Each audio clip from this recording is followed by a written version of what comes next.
Circumstances come up in your reality or triggers or something that gets you fired up in not the greatest way. A great question to ask yourself is this serving me? Oh yeah, this is just an illusion. I don't need to worry about that. This is all an illusion. I don't need to worry about that. If whatever's triggering you is not serving you or helping you move forward on your journey, then it's safe to say you can look at it as just an illusion. And then you can rephrase your thoughts throughout the day. Let's say you're manifesting money. You could say, I wonder how the money's going to show up for me. I wonder how my SP is going to show up for me in a big way. I wonder when my SP is going to show up for me today. Take everything in your reality, assume it's working in your favor, and see what happens. Let's get into it.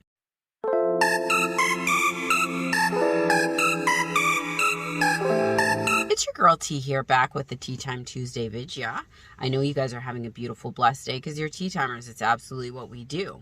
Our affirmation of the day is, my self-concept has always been perfect. My self-concept has always been perfect. We're tea timers, so we have a perfect self-concept every time. I got really inspired to do this video from just talking to one of my besties, and I won't bring up her situation, but it sparked me to remind you guys that everything that we're doing in terms of manifestation is so much of it is usually surrounded by is surrounding self-concept, with a feeling of not being worthy, not being valued, not being chosen, not being prioritized, not feeling abundant, etc., in all different areas in our lives. Whether we're having arguments with people, coworkers, friends, family members, whatever, or we are not feeling chosen by our SP, our specific person. It is not the fact that this person is being rude to us, and if they just change their personality, it's going to make our whole lives better. Or if they just treated us better, we would feel like a valued person. Or if they showed us that we were chosen every single time, we would feel value. We have to feel value and chosen and worth before that person, place, or thing changes. A lot of us have this feeling that in the having of something else, or in the having of someone's approval, that we will feel better. Well, here's the spoiler alert. Whether we get that thing, that person, that place, that validation that is given to us by them will run out eventually.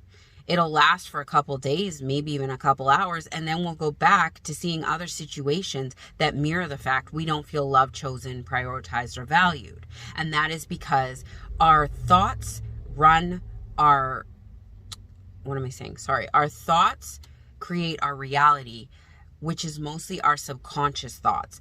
And our subconscious thoughts are a program we have running at the back of our head, our computer, saying to us, you had that thing happen to you when you were 4 years old, and you decided that that means you're not chosen. And you kept thinking about that thing over and over and telling me that you weren't chosen. So now I'm always going to show you situations that show you that you're not chosen, or that Becky's better than you, or that this girl has something that you don't have, so that's why that person's choosing them. You are going to see repetitive situations come up in your 3D circumstance that mirror each other and that are continuously teaching you a lesson. And until that lesson is learned, and until we actually dig deeper into our subconscious and pull out what the lesson is or why it's showing us this, it's going to be on repeat.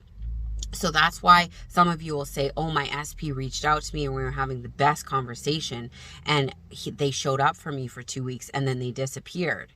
Well, honey, your subconscious programming kicked in and something triggered you from the SP. Something they did triggered you back to that 4-year-old circumstance where you didn't feel chosen, and that old subconscious programming kicked in. That's why so much hype is put on repetition, continually feeding yourself. Even if your SP, your money, your school, whatever it is that you're manifesting comes in, you have to keep reminding yourself whenever you feel the old triggers, the old programming, that you are loved, you are chosen, you are prioritized, you are abundant, you are more than enough. Every time that feeling comes up, until that feeling disintegrates and it doesn't come up as much, you will know when your feelings truly change over and when your programming truly changes over, because you will have a feeling of calm. You will have a feeling of knowing that you have successfully changed yourself over to a new thought process. It doesn't mean that it's disappeared forever, but it means that you don't have to affirm and remind yourself quite as much as you did before, because you have an assumption now that you are loved, chosen, prioritized, abundant, whatever it is that you're looking at manifesting. And you will see 3D evidence that those things have turned over, because you'll see changes in your 3D. Money will come in easily. You'll work less. You'll make more. Your SP will start showing up the way that you wanted them to. And you will continue to affirm until you feel like the process is fully completed and you can move on to something else. I'm not saying this is going to take the next 100 years, but I am saying manifestation does take a little bit of patience, because what you're doing now creates for, the future. Again, you can have instant manifestations. If the resistance is low, something can instantly manifest for you. It happens for a lot of different areas, depending on where your resistance is. However, for the bigger things in manifestation, it might take a little bit of time and more persistence, because of the fact that the resistance is a little bit higher and we have deeper beliefs tied to those specific things.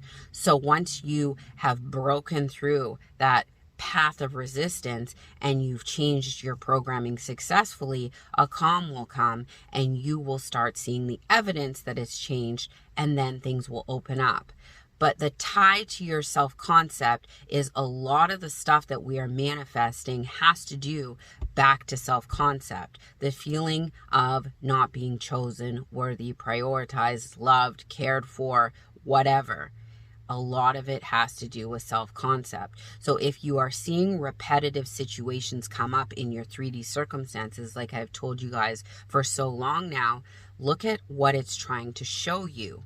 Look at how it makes you feel. Look at where you might have had that feeling before from your past, and figure out what it is that you have to reconstruct. The great news is our 3D is malleable. Our thoughts are malleable. We can change things as we go. The point I'm trying to make is take stock, take inventory of repetitive situations so that you can kill the root of the issue and you don't see it coming up over and over and over again for the next zillion years. I just wanted to give you guys a reminder video. I love all the comments. I love all the questions. And I know you're going to have a beautiful, blessed day, because you're tea timers. It's what we do. I love y'all, but not as much as you should be loving yourselves. Have a blessed, beautiful Tuesday. Bye.